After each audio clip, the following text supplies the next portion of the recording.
Hey everybody, what is going on? I hope you guys are all doing well and welcome to another tutorial video. In this video, I'm going to be explaining to you guys how you can make an Ecwid website, so let's get right into it. Now, the first thing you need to do is you, of course, need to go to the Ecwid site or the main page and click to sign up for free.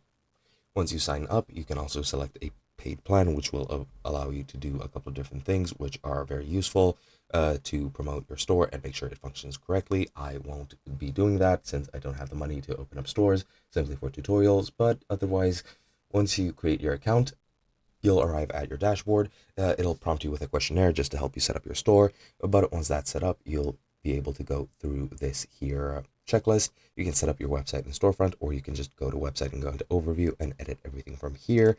You can also add your products or services, which you can click here to go to products under catalog, and you'll be able to add new products, bulk edit all, or import products and export all of them if you have a paid plan, and you'll be able to add them to your catalog. Other than that, you'll be able to check your regional settings, choose how to deliver your goods in shipping and pickup, and you can also set up payment options. For payment, you can just go here and set up any of the payment options that are available here, which are very, very numerous. So you can pick and choose whichever one fits you best. For shipping and pickup, here you'll be able to add shipping, add local delivery, and self-pickup as well.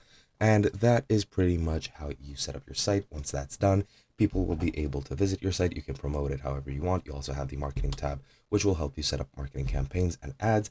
But otherwise, that is pretty much it. I really hope you guys enjoyed, and I'll be seeing you guys in another video.